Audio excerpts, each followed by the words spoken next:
Primeiramente, bom dia, obrigado pela presença aí. Não esperava nem tanta gente aqui para assistir a palestra. Agradeço também a organização do congresso pelo convite. Quero agradecer ao Marcelo por não ter fisicamente incendiado o palco, senão não ia conseguir dar a palestra. Se vai ficar tão interessante, eu não sei. Eu trabalho na Schlumberger há quase 4 anos, aqui no centro de pesquisa, que, por sinal, quem tiver interesse, se não me engano, está marcado amanhã uma visita ao centro de pesquisa, quem quiser conhecer melhor. Tá? Então, minha apresentação, vou falar um pouquinho da Schlumberger. Alguém aqui conhece a Schlumberger? Alguém não conhece a Schlumberger? Eu não conhecia a Schlumberger até entrar na Schlumberger. Então, vou falar rapidinho. Vou falar alguns aspectos envolvidos na perfuração de poços de petróleo. Eu não vou falar de perfuração em si, né? Quem tiver interesse, se não me engano, o concorrente vai mostrar uma palestra sobre isso amanhã. Então, tem uma escolha de Sofia aí. Ou você assiste a do concorrente ou vai no centro da Schlumberger. E vou falar um pouco sobre as dificuldades de modelagem desse tipo de sistema. Né? Vou tentar responder essa pergunta. É difícil perfurar o pré-sal. Vocês já sabem a pergunta, mas não sabem a resposta, mas não sabem por quê. Né? É isso que eu vou tentar explicar e aí mostrar o que a gente tem desenvolvido aqui no Brasil, no Centro de Pesquisa da Schlumberger. Bem, a Schlumberger é uma empresa originalmente francesa, hoje ela é sediada nos Estados Unidos. É a maior empresa de serviços de petróleo. Quer dizer, diferente das operadoras, Petrobras, Repsol, Shell e outras, ela oferece serviços, né? Como a Schlumberger, a Baker oferece, a Halliburton, Weatherford e outras. Né? Aí, só para vocês terem uma ideia do tamanho da empresa, são 126 mil funcionários, de 140 diferentes nacionalidades, atuam em 85 países. Então, só para vocês terem uma ideia, meu antigo chefe era grego, meu atual chefe é tunisiano. Então, essa diversidade acho que ajuda muito tecnicamente, né, para o funcionário. Aí, só de curiosidade, no ano passado, o lucro da empresa foi de 45 bilhões e 1,1 bilhão foi em pesquisa. Então, é uma empresa que foca muito em pesquisa e em desenvolvimento.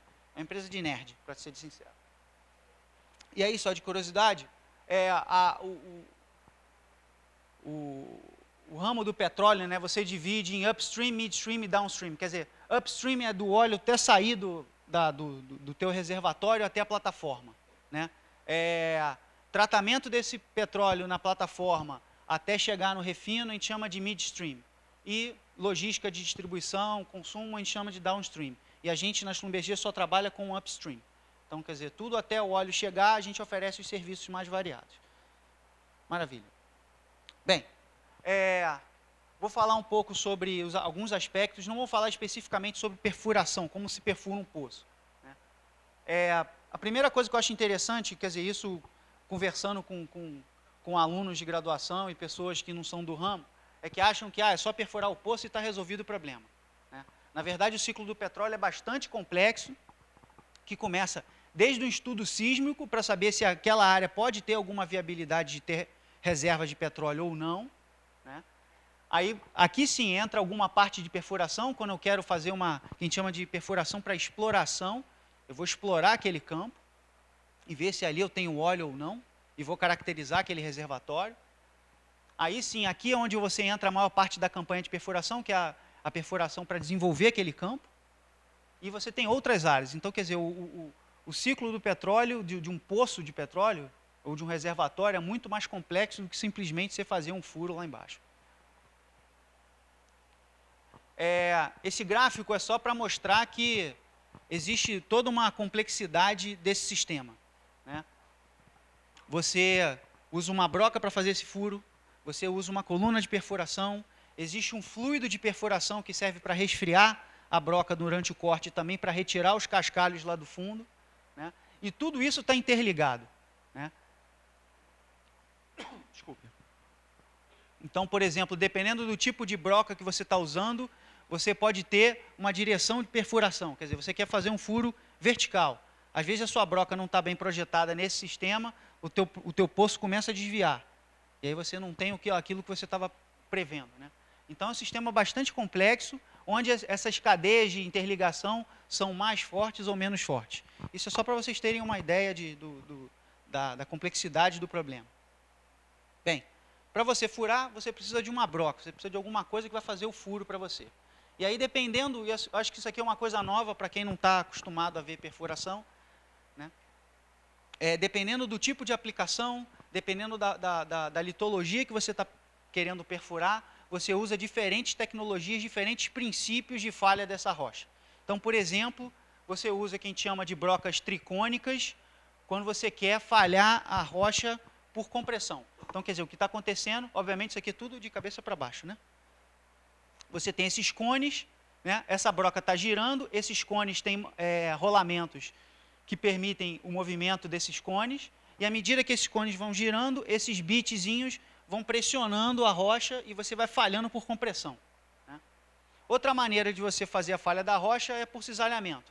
E aí você tem brocas de corte, como a gente chama de broca PD6, né? Que usa um diamante artificial com carbeto de tungstênio, que você simplesmente é um corte da rocha. Muito parecido com quando você vai furar a sua rocha, o princípio é uma parede lá para pendurar o seu quadro, o princípio é o mesmo, né?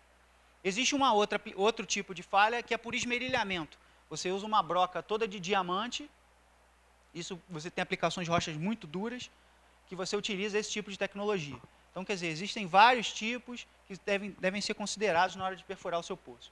E sem contar que você tem diferentes aplicações. Aqui, por exemplo, é uma broca PDC que eu estou alargando o meu poço. Quer dizer, eu começo com... É como se você estivesse fazendo um pré-furo, né? Só que isso tudo na mesma coluna de perfuração. Então, eu faço um furo menor, logo após eu consigo alargar esse poço.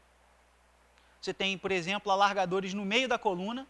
Aí eu vou explicar por que tem isso. Isso é uma das dificuldades que a gente tem quando vai furar a camada de sal no pré-sal brasileiro, né? E você tem vários tipos de alargadores. Muito bem. Quando a gente está perfurando um poço, você está fazendo várias medidas e você vai tomar decisões em cima dessas medidas. O que acontece? Quando você está na superfície, você tem todos os seus sensores que estão lá na superfície te disponibilizam na maior frequência possível e melhor resolução possível. Então, lá na superfície, eu tenho a tensão que eu estou aplicando na minha coluna, quer dizer, o peso que eu estou aplicando lá na broca, eu consigo ter uma previsão. A rotação na superfície eu tenho, o torque que está sendo aplicado, isso tudo eu consigo medir na superfície. Mas nem sempre o que está acontecendo, o cenário que você vê na superfície é o que acontece no fundo do poço, né? Então, quer dizer, muitas vezes você pode ter uma perfuração muito tranquila na superfície, você não tem oscilação de rotação ou de torque, e lá embaixo você tem uma vibração excessiva. E você não consegue enxergar isso porque a tua coluna é muito grande e a tua coluna está dissipando essa vibração. E aí você não enxerga isso na superfície. Então, para isso, você utiliza sensores que a gente chama de downhole, né? Quer dizer, sensores que vão lá embarcados no fundo da tua coluna, muito próximos da broca. Qual o problema disso? O problema é a transmissão desses dados, né? A transmissão desses dados, não existe cabo que vai levar lá embaixo, porque está tudo girando, você está num ambiente inóspito. E o que você usa? A gente usa, na verdade, pulsos de lama, né? Na verdade, a lama que está passando por dentro da coluna e depois vai retirando os cascalhos, a gente usa uma ferramenta chamada de MWD, de Measure While Drilling, onde você tem basicamente uma válvula que está abrindo e quase não abrindo e fechando completamente, mas ela se move e você vai criando pulsos, e esses pulsos vão virar bits. Então já dá para imaginar qual é a tua taxa de comunicação que você tem lá embaixo. Então, só para vocês terem uma ideia, essa taxa é coisa de bits por segundo, né? Quer dizer, a minha internet, que é horrível, é muito melhor do que isso aí. Então, qual é o problema disso? Quer dizer, o que você vai medir? Como você vai medir? Isso é um problema que você tem. Hoje em dia, existe uma nova tecnologia que chama de Wire Drill Pipe, que é basicamente colocar um cabo na lateral dos tubos. Mas isso é uma tecnologia ainda incipiente, ainda não está no mercado totalmente disponível, né? Quer dizer, a partir de que você tiver isso, você vai ter uma taxa de transmissão muito alta, e aí você pode pensar em sensores melhores, melhor visualização, otimização do seu processo. Quando a gente pensa em perfuração, eu, pelo menos, antes de começar a trabalhar nesse ramo, a gente sempre pensa em perfuração vertical. Quer dizer, você vai pegar um poço, você vai perfurar, né, como se fosse um poço artesiano. O que acontece é que, quanto maior a exposição do seu poço com reservatório, maior vai ser a a sua produção daquele reservatório. Mais óleo você vai conseguir retirar daquele poço. E aí tem uma cena muito engraçada, a primeira vez que isso eu tomei um choque, né? Antigamente você não tinha ferramentas direcionais, quer dizer, para você pegar esse poço e encurvar ele. E aí com isso você aumentar a exposição com o reservatório. Antigamente tinha o método lusitano, que é você fazer vários pulsos verticais para você aumentar a tua produção. E aí você tem cenas como essa, né? Isso aqui é coisa... Isso aqui foi no Texas, se eu não me engano, década de 20 ou 30. Né? Então você imagina, no Rio de Janeiro, você vai lá na padaria, você tem que barrar com 3, 4, 5, 6 sondas no teu caminho. Né? Isso é uma coisa... hoje em dia é impensável isso. Né? Então, hoje você tem essa tecnologia de perfuração direcional, obviamente tudo tem um preço. Né? Como você vai fazer esse furo? Como eu estava falando, você tem alguns sensores lá embaixo que vai me dizer onde é que está a minha broca. Você tem giroscópios lá perto da broca que vão me dizer onde é que ela está. O que acontece? Como eu falei antes, a taxa de transmissão é muito baixa. Então você só tem essa que a gente chama de survey, avaliação de tempos em tempos. Então se você não tiver uma coluna bem projetada, né, se você não souber bem como se comporta a dinâmica da sua broca, a dinâmica da sua coluna, né, a análise de estabilidade, você pode ter, por exemplo, um poço que zigue-zague, que você está sempre literalmente correndo atrás do rabo. Né? Uma hora você está aqui nessa posição, e não estou nessa posição, preciso entrar em outra. E aí você vai, quer dizer, é um tipo de controle não otimizado. Né? E aí se você tiver ferramentas de modelagem, ferramentas de previsões capazes de estimar esse comportamento da perfuração, você consegue uma perfuração otimizada. Né? Hoje em dia tem uma tecnologia muito interessante que é geosteering. Né? O que é isso? Você tem o seu reservatório, aqui você tem um reservatório bonitinho, né? Mas pode ser que esse teu reservatório vá mudando de profundidade ao longo, né, na direção horizontal. E aí o que você tem é que você tem ferramentas lá no fundo que são capazes de perceber que o reservatório, que eu achava que estava numa posição, mas está em outra, e você vai mudando a sua direção para poder maximizar o contato do teu poço com o reservatório. Outro problema que a gente encontra muito, que eu já comentei, né? Problema de vibração. O problema de vibração está inerente a qualquer operação de perfuração. Se alguém vier aqui falando que a minha broca, meu BHA, a minha coluna não gera vibração, esquece, tá? Conto da carochinha. Né? E aí, basicamente, para a gente estudar o problema de vibração, a gente sempre divide em 3 grandes níveis de vibração. Né? A vibração pode ser axial, quer dizer, não sei se vocês, deixa eu voltar aqui, isso é muito comum nesse tipo de broca, né? Por conta desse perfil que ele gera no fundo do poço, dependendo da rotação da tua coluna, você pode gerar uma excitação, axial nessa coluna, que você gera essa vibração axial, quer dizer, um ponto máximo seria você perder até o contato da broca com o fundo do poço. E aí no que você cai de novo, você pode falhar essa broca, falhar essa coluna, você pode até perder o poço por conta desse tipo de vibração. Outro tipo de vibração negativa que existe é o que a gente chama de vibração torsional. Quer dizer, como a gente está falando de uma coluna muito longa e de diâmetro muito pequeno, a gente está falando de algo geometricamente como se fosse um fio de cabelo. Né? E aí é muito comum você ter esse tipo de... a tua coluna funciona como se fosse uma mola torsional. Né? E outras vibrações é vibração lateral, como se fosse de um rotor. Né? Não é muito simples você modelar e mitigar esse tipo de vibração, justamente porque você também não sabe exatamente o que está acontecendo lá embaixo. Né? E aí, quer dizer, só uma coisa que a gente mostra para os clientes, né, é que, basicamente, quer dizer, você tem a tua energia sendo provida lá na superfície, o que você gostaria é que essa energia fosse totalmente para a tua taxa de penetração, né, para a sua broca e para a performance. E o que você tem é sempre choque e vibração, sempre roubando uma parte dessa energia. Né? Aí eu tenho um exemplo só para poder ilustrar. Isso aqui foi de uma bancada experimental, de um artigo. Aqui você tem, ao longo do tempo, você tem a rotação, aqui no caso, como é uma bancada experimental, você tem a rotação na broca, você tem o peso que você está aplicando sobre ela e o torque. E aqui a aceleração lateral.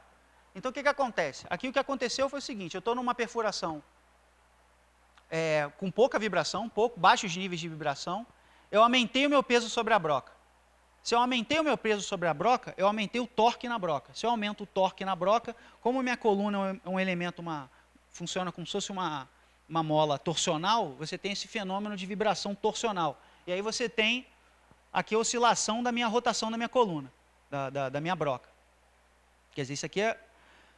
Desculpa, isso aqui é até um caso extremo, né? Você quem chama de stick slip. Quer dizer, a broca para, gira, para, gira, para, gira. E aí o interessante é o seguinte, como é que eu vou mitigar isso? Tudo bem, eu vou diminuir o peso sobre a broca. Então, é o segundo caso aqui. No que eu diminuo o peso sobre a broca, tudo bem, eu mitiguei a minha vibração. Mas, ao mesmo tempo, eu aumentei o meu nível de aceleração lateral. Então, quer dizer, o problema da vibração axial, torsional e lateral está todo acoplado. Então, simplesmente mexer num parâmetro não é suficiente para você resolver todos os problemas, né? Então, para isso, você precisa ter um bom modelo que descreva o seu problema, né? E aí vem a primeira pergunta, né? Qual é a finalidade desse modelo, né? Como você vai modelar o teu sistema? Eu quero modelar, o cliente chegou, eu quero modelar, fazer um modelo para eu trabalhar em tempo real, para que eu possa responder, mitigar essas vibrações em tempo real. Então tá, então o teu modelo precisa ser um modelo simples, não pode ser uma coisa de elementos finitos, que vai ter que rodar num cluster, levar 2 dias para convergir a resposta, quer dizer, isso não é tempo real. Então, quer dizer, eu vou ter que assumir algumas coisas, aí entra o pesquisador, entra o engenheiro para poder saber qual é a melhor maneira de modelar para aquele tipo de aplicação, né? Eu vou utilizar um modelo para fazer um design, com certeza para fazer um design de uma ferramenta de uma broca, eu não vou usar o mesmo modelo que eu usei no tempo real. Em pesquisa ou engenharia, isso é a mesma coisa, né? O interessante, como eu falei, por conta do modelo direcional, quer dizer, a modelagem pode ser 2D ou 3D, o que aumenta bastante a complexidade da sua modelagem dos resultados que você vai prever.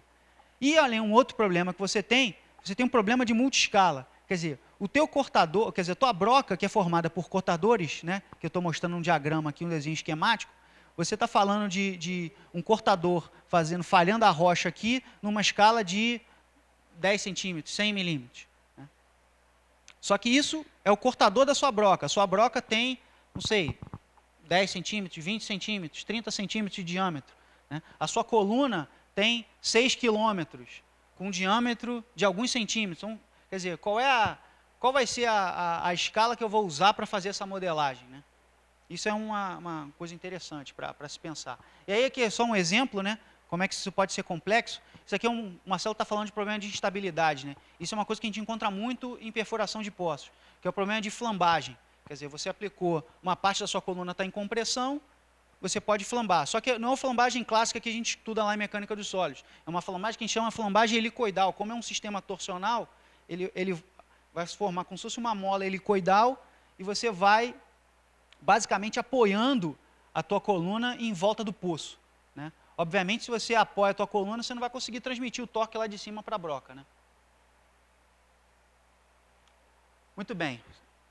Por que é difícil perfurar o pré-sal? Bem, o pré-sal já está um assunto super manjado, eu não vou entrar em detalhes do que é, mas só para vocês terem uma ideia de superfície, né? A gente está falando de uma área que vai desde, quer dizer, toda essa bacia de pré-sal, que a gente dividiu, né, o ramo do petróleo dividiu em bacia de Santos, bacia de Campos e bacia de Espírito Santo. Mas, na verdade, não é só um reservatório só, mas foi uma camada de óleo que foi gerada na mesma idade geológica, né? E que vai de Santa Catarina até o litoral do Espírito Santo. E aí, só para vocês terem uma ideia de superfície, quer dizer, essa superfície é em torno de 112 mil quilômetros quadrados. A Islândia tem 103 mil e a Inglaterra tem 130 mil. Então, quer dizer, imagina problemas de logística, você retirar o óleo desses reservatórios. Existe toda uma gama de problemas que eu estou jogando ideias aqui para vocês. Muito bem. O pré-sal brasileiro, quer dizer, na bacia de Campos, aqui na bacia de Santos especificamente, ele entra numa categoria que a gente chama de águas ultraprofundas. Quer dizer, o leito do mar está localizado a pelo menos 2.500 metros de profundidade. Então, quer dizer, tem vários problemas associados a isso. E o reservatório está a 6 quilômetros, né, de profundidade. Quer dizer, imagina esse problemas de vibração, problemas de hidráulica, você não vai conseguir, por conta da perda de carga que você tem ao longo da sua coluna, você não vai conseguir que a tua vazão e pressão do teu fluido, que você gostaria que fosse lá em cima, vai chegar até lá embaixo. E o problema que eu vejo até mais crítico, né? Para você fazer uma manobra, o que é isso? Você está perfurando o poço. A tua broca, à medida que você vai perfurando, vai se desgastando e uma hora você tem que trocar essa broca. Né? E aí é uma atividade que a gente chama de manobra, que você vai tirar a sua coluna, vai chegar até a broca, na superfície, você troca a broca e coloca de novo no fundo do poço. Quer dizer, cada uma dessas pernas leva um dia para ser feito. E o aluguel, quer dizer, o day rate, quer dizer, a taxa diária para você utilizar uma plataforma para perfuração em águas ultra profundas, são de $1 milhão. Então, quer dizer, se a tua broca perfurar 10 metros e falhar, você já gastou $2 milhões só para você trocar essa broca. Então, não é mole, né? Vou falar um pouquinho dos problemas que a gente tem. Vou falar especificamente, quer dizer, a gente divide em grandes áreas aqui, né, na hora quando você vai perfurar esse poço, que a gente chama de pós-sal, o sal em si, e o pré-sal, que é onde estão os reservatórios. Né? Qual é o problema do sal? Primeiro, você tem basicamente 2 quilômetros de sal para se perfurar. Né? Então, só essa profundidade já é um grande problema. Qual é o grande problema do sal? Primeiro, é um fenômeno de fluência, que é o mesmo que acontece com materiais plásticos. Quer dizer, naquele confinamento que o sal se encontra, porque existe a sobrecarga de camadas de solo acima, pode ter havido movimentos tectônicos que induziram um campo de tensões e deformações no sal. E o que acontece? Você vai fazer o furo, você furou aqui o sal. Daqui a pouco, por fenômeno de fluência, o teu poço vai se fechando. Quer dizer, o sal se comporta quase como um fluido. Né? E aí você fecha o seu poço. Né? Como é que o pessoal descobriu isso? Da pior maneira possível. As primeiras perfurações no pré-sal, quer dizer, para chegar no pré-sal, você estava perfurando, não sabia desse fenômeno, você começou a descer a tua coluna, o poço fechou. Eles perceberam um aumento do torque lá na superfície, porque você tem mais atrito, e aí quando foram puxar, vamos, de repente a broca deve estar gasta, vamos trocar. Aí no que trocaram, o que acontece? A tua broca é maior do que a tua coluna. Só que como o poço foi fechado por causa do sal, você tem um fenômeno que chama de stuck pipe. Quer dizer, você prendeu, a tua coluna prendeu ali. Você perdeu o poço. Então, a gente está falando de coisas de milhões de dólares que foram jogados no lixo por conta desse tipo de fenômeno. Tá. Outro problema que a gente encontra perfurando o sal. Né? Aí, quem tiver interessado em ir na visita da Schlumberger e entender por que desse fenômeno que eu vou explicar, pergunta porque eu não sei. O que acontece é que você tem mecanismos, a maneira como o sal foi se depositando, você tem diferentes tipos de sal. Você tem sais de maior resistência mecânica e sais de menor resistência mecânica. Então, qual é o problema que você tem isso? Se você tem uma camada heterogênea, à medida que você vai perfurando, você vai ter problemas, primeiro, de performance. Quer dizer, uma hora você vai estar perfurando muito rápido, outra hora vai estar perfurando muito baixo. E o maior problema é vibração. Você imagina você estar perfurando muito rápido e você encontra uma camada de sal de resistência maior. Você vai excitar toda a sua coluna. Né? Tem um outro problema, que é justamente a questão de perda de fluido. O que é isso? Quando você vai começar a fazer essa perfuração, e aí, de novo, eu estou só dando uma explicação muito rápida sobre o processo. Né? Antes de você perfurar essa camada de sal, no que você chegou na broca, aqui é a camada de sal, desculpa, aqui é o pós-sal, aqui seria o pré-sal representando. Antes de você começar a perfuração no sal, você para a sua perfuração e desce um revestimento. Quer dizer, basicamente um tubo de aço para você proteger o teu poço. Ok, você vai começar a perfurar o sal. Para você evitar o problema de fluência, o que a gente aumenta o peso da lama, quer dizer, uma expressão na linguagem de óleo e gás. Mas, na verdade, o que você está fazendo, você está aumentando a densidade do teu fluido. Então, a pressão hidrogênica vai ser maior. E aí você consegue diminuir esse efeito de fluência do sal. E aí o problema é, eu estou perfurando com esse peso de lama, com essa densidade. No que eu chegar nos carbonatos, no que eu chegar na camada de pré-sal, se eu chegar nesse reservatório com esse peso de lama, eu vou começar a fraturar o poço. Por quê? Porque a resistência mecânica dessa área é diferente da resistência mecânica dessa. E aí o que você faz para resolver isso? Eu vou descer um revestimento até aqui, para que eu mude, a partir daqui eu mude o meu peso de lama, mude a densidade do meu fluido e continue a minha perfuração. Só que a gente não sabe exatamente onde é que está esse limite, que está muito... Essa imagem é bem livro-texto, né? Você não sabe exatamente onde é que está essa fronteira. Então, o que pode acontecer? Aqui você tem um sal, aqui a anidrita é um tipo de sal, e aqui está o teocarbonato. Então, vamos supor que você, no caso, livro-texto, né, como eu estava dizendo, você perfurou até aqui, opa, cheguei no meu carbonato, para a perfuração e desce o revestimento. Tudo bem, eu protegi meu poço. Mas se, por algum motivo geológico, você, depois dessa camada de anidrita, você tem uma camada de sal ainda aqui. E aí, qual é o peso de lama, qual é a densidade do fluido que eu vou usar aqui? Se eu usar uma densidade de fluido para não fraturar o meu reservatório, quer dizer, o meu pré-sal, eu vou ter fluência dessa área aqui. Se eu usar um peso de lama muito alto para manter essa fluência, eu vou fraturar o meu reservatório. O problema não é muito simples, né? Então, essas são as dificuldades no sal. Quando você chega no carbonato, quando você acha que os problemas estão resolvidos e agora eu vou fazer dinheiro, você tem outro problema. Tá. Quando você chega no pré-sal, que é uma rocha de carbonatos, é uma formação extremamente dura, extremamente heterogênea e extremamente abrasiva. Né? Aí eu mostro umas figuras, isso aqui é de um artigo do Fomigli, que é o gerente agora de pesquisa na Petrobras. Isso aqui é uma descida de testemunho. O que é isso? A operadora quer descobrir como é que é feito, quer estudar aquela rocha. Então, o que ele faz? Ele vai descer uma corrida de testemunho. Eu vou, basicamente, retirar aquela rocha que está lá embaixo e vou analisar. E aí eles publicaram. Então, como você pode ver, é extremamente heterogênea. Né? Você tem vugs aqui, tem áreas, você tem ou óleo ou água, né? Uma parte aqui extremamente, muito mais sólida do que essa aqui, que parece ser mais porosa. Né? Qual é o problema disso? Vibração. À medida que você está perfurando uma região extremamente heterogênea, você vai induzir a tua coluna a todos os tipos de vibração. Isso é um problema sério que a gente encontra. O fato dela ser extremamente dura, você tem uma taxa de penetração muito baixa.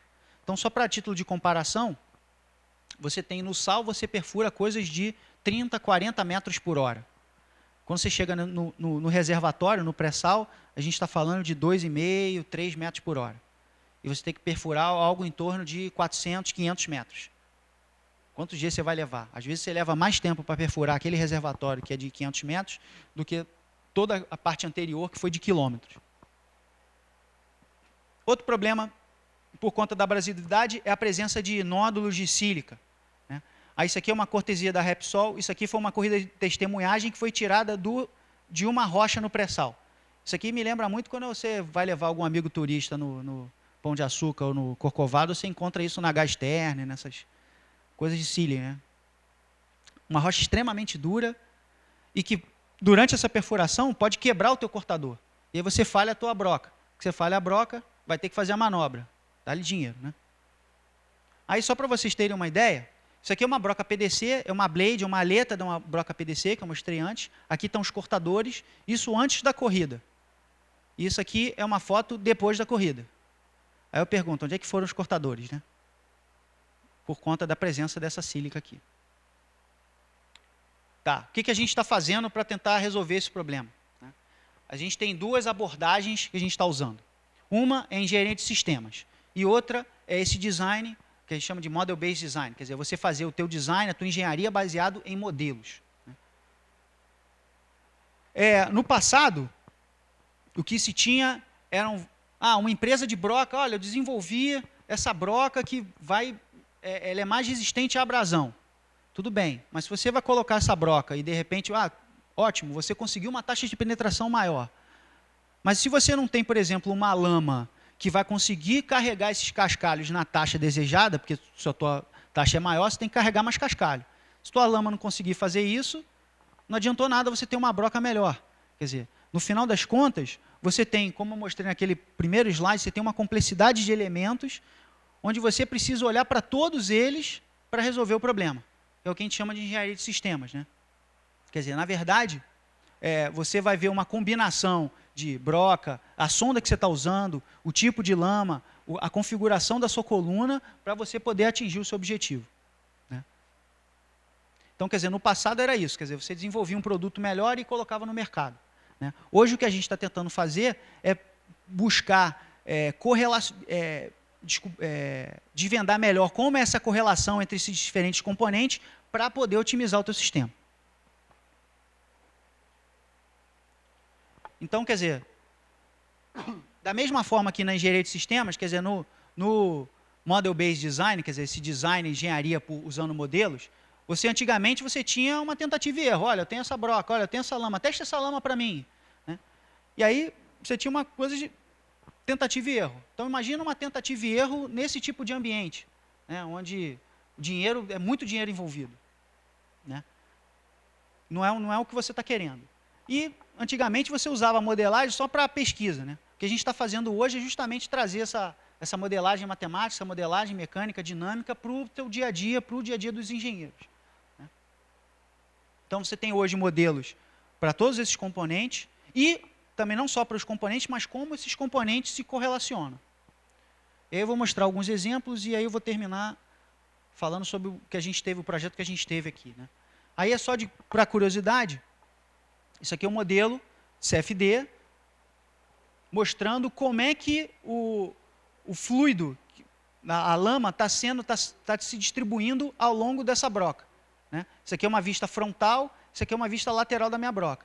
Quer dizer, vendo o fluxo, né, as linhas de corrente, eu consigo descobrir se a remoção dos meus cascalhos está sendo efetiva ou não. Se a maneira como o fluido está resfriando a broca vai ser efetiva ou não. Aqui é só esse é o modelo que a gente usa na parte de pesquisa e de engenharia para estudar esse tipo de problema, né? Que a gente chama a Schlumberger chama de IDEAS, que é um modelo elementos finitos, tridimensional, extremamente complexo e que combina dados experimentais, quer dizer, existem dados de corte de rocha que você alimenta o teu modelo para poder você chegar e ter resultados mais acuráveis, né?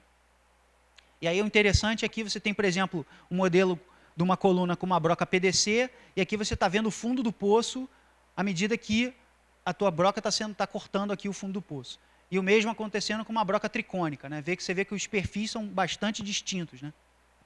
Isso é possível a gente ver com esse tipo de modelo. Tá. O que a gente está fazendo aqui? Isso aí foi um projeto de 3 anos, junto com a Petrobras. Para resolver o problema de uma formação extremamente dura, extremamente heterogênea e abrasiva, a gente utilizou um novo tipo de tecnologia, que a gente chama de tecnologia Stinger. O que é isso?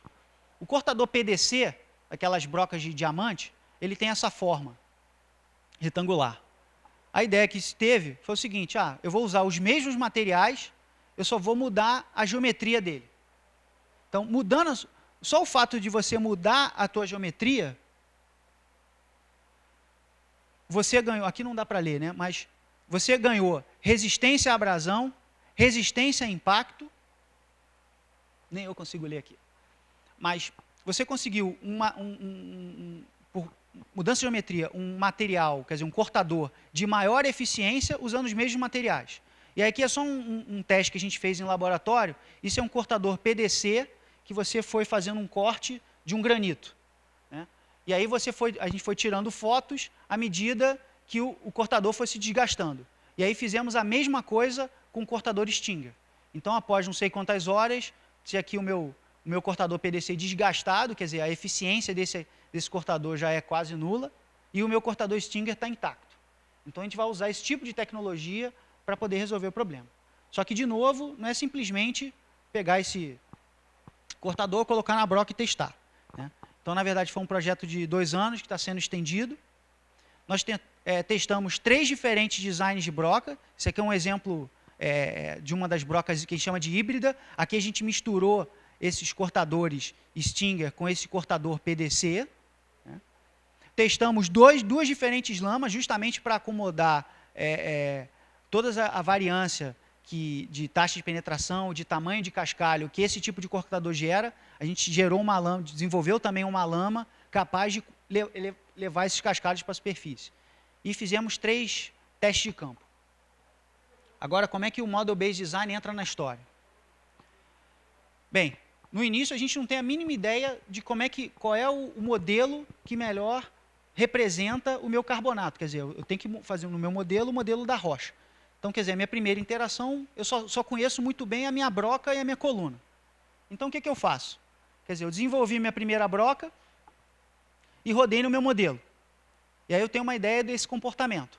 Ah, ok, esse design aqui tá bom. Aí aqui você cria um go, no go, né? Ah, essa broca tá boa. Ok, então, já que a gente já tem uma certa confiança no modelo, vamos agora testá-la. A gente tem uma bancada de testes nos Estados Unidos, chamada TerraTech, que a gente conseguiu um análogo do carbonato. Quer dizer, isso aqui é um modelo de rocha que representa, de uma certa forma, o carbonato no pré-sal, e você testa em bancada, muito mais barato do que testar em campo, né? E aí o interessante é que algumas brocas não foram aprovadas aqui, a gente volta até o estágio 1. Achou uma broca que funciona? Ok, vamos testar no campo. Mas não é simplesmente testar. Vamos instrumentar toda essa coluna para extrair o máximo de informação que a gente consegue, né?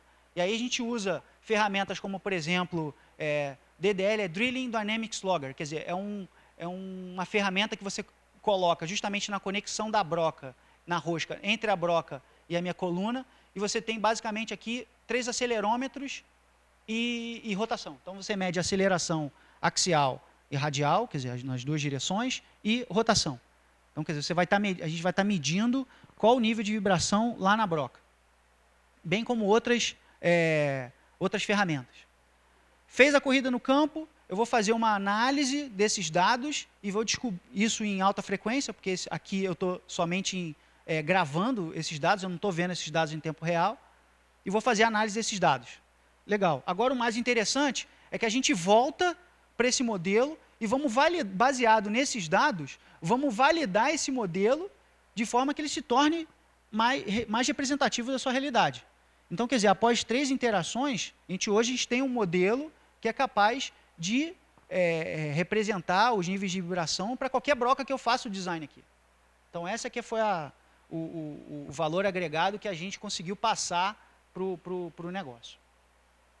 Bem, gente, era isso que eu queria falar.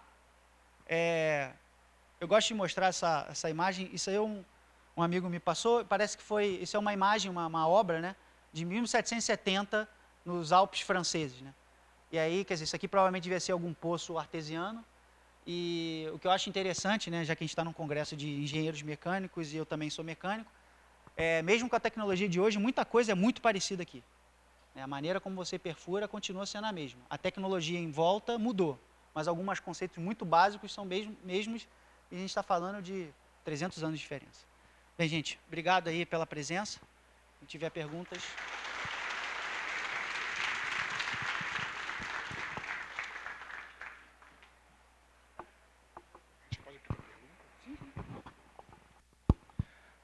Alguém teria alguma pergunta para o Rômulo? Não?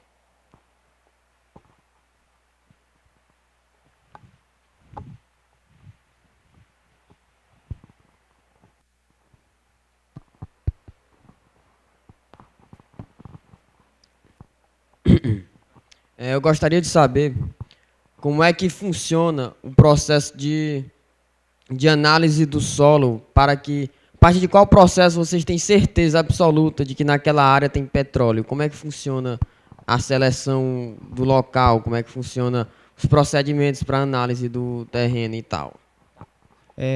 Primeira coisa, você não tem certeza, antes de você perfurar, você não vai ter certeza nenhuma se você tem óleo ou não. Então, o que é feito antes? É isso que eu estava falando naquele ciclo, né? Quer dizer, o primeiro estudo é o que a gente chama de análise sísmica. Então, você vai ter quer dizer, no caso de sondas offshore, você vai ter um navio que vai estar, basicamente um canhão que vai estar soltando tiros, esses tiros você vai ter uma análise sísmica. É a mesma ideia do morcego, submarino e por aí vai. Quer dizer, essas ondas vão se propagar no mar e no solo, parte delas vão se refletir e você vai ter microfones espalhados ao longo de streamers e de cabos na superfície do mar que vai estar captando isso. E aí, a partir daí, você tem o que a gente chama de análise sísmica. Isso é um processo bastante complexo. Quem faz isso na Schlumberger é uma outra empresa chamada Western Dico. Se você estiver interessado, busca na internet que você vai entender melhor. Então, na verdade, você vai ter uma análise sísmica. Baseado nessa análise e com a ajuda de geólogo, olha, eu acredito que aqui deve ter alguma coisa. E aí, a partir daí, você vai para perfuração de exploração, como eu estava comentando. Vamos perfurar e vamos ver se tem mesmo. Então, quer dizer, provavelmente na busca, no pré-sal, depois daquela análise sísmica, com certeza, alguns poços que eles perfuraram, não tinha nada. Respondi sua pergunta?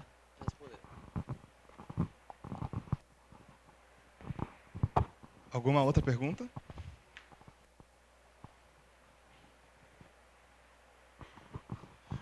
Para o desenvolvimento de novos designs de broca, vocês usam algum tipo de computação evolutiva, alguma coisa de algoritmo Algum genético? tipo de? Computação evolutiva ou então algoritmo genético para desenvolver novos designs? Não, ou... não. Que a gente tem mostrei um software que analisa essa performance, mas para gerar a broca é experiência. Né? E aí, muito conhecimento, né? Muito conhecimento. É muito interessante ver como alguns conceitos, até de dinâmica de rotores, a gente aplica nesse tipo de movimento de broca. Né? O problema é de balancear. Quer dizer, você tem, por exemplo, ali num caso, você tem uma broca com 6 aletas, que você tem 6 aletas com cortadores. Né? À medida que você vai cortando, você tem forças de corte diferentes em cada aleta. Então, o que você faz, por exemplo, você tem um estudo para você balancear essa broca. Né? Que é muito parecido com dinâmica de rotores. Você vai balancear um rotor da mesma forma. Quer dizer, tem muita engenharia, mas a gente não, quer dizer, até onde eu sei, na Schlumberger a gente não usa esse tipo de algoritmo genético para desenvolver broca. Só para fazer um jabá, quem tiver interessado, se não me engano, é slbcareers.com. Quem tiver interessado em conhecer melhor a Schlumberger e ver alguma oportunidade, já que está todo mundo, a grande maioria daqui a pouco está se formando, é uma oportunidade.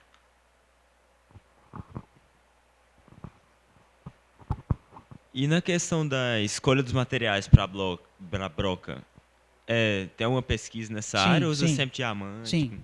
Quer dizer, aqui nesse projeto a gente já estava usando materiais já conhecidos. Mas a gente tem centros de pesquisa voltados para materiais. Assim como tem centro de pesquisa voltado para a química da lama, centro de pesquisa para melhorar esse modelo que a gente estava mostrando aqui. Quer dizer, eu tenho outra apresentação para falar só sobre a Schlumberger. Né? Mas tem sim pesquisa de materiais diferentes, geometrias diferentes. Isso tem sim.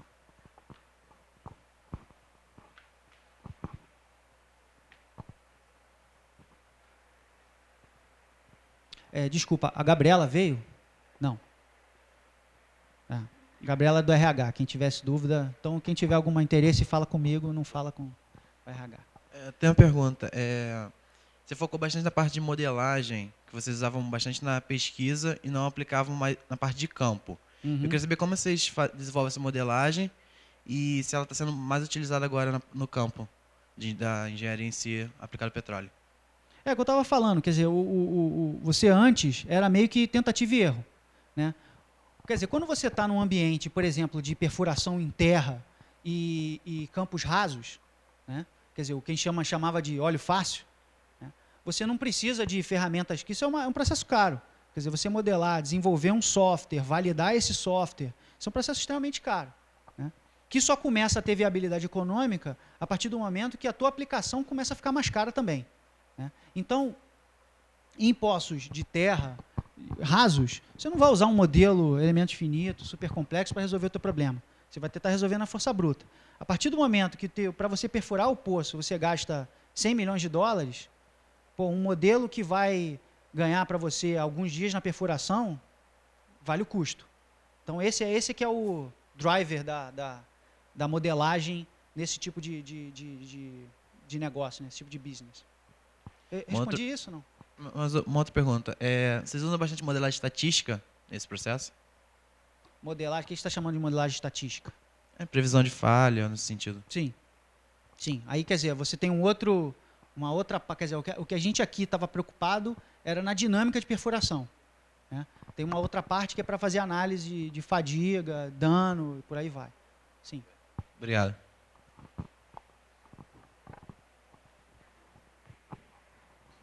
Mais alguém?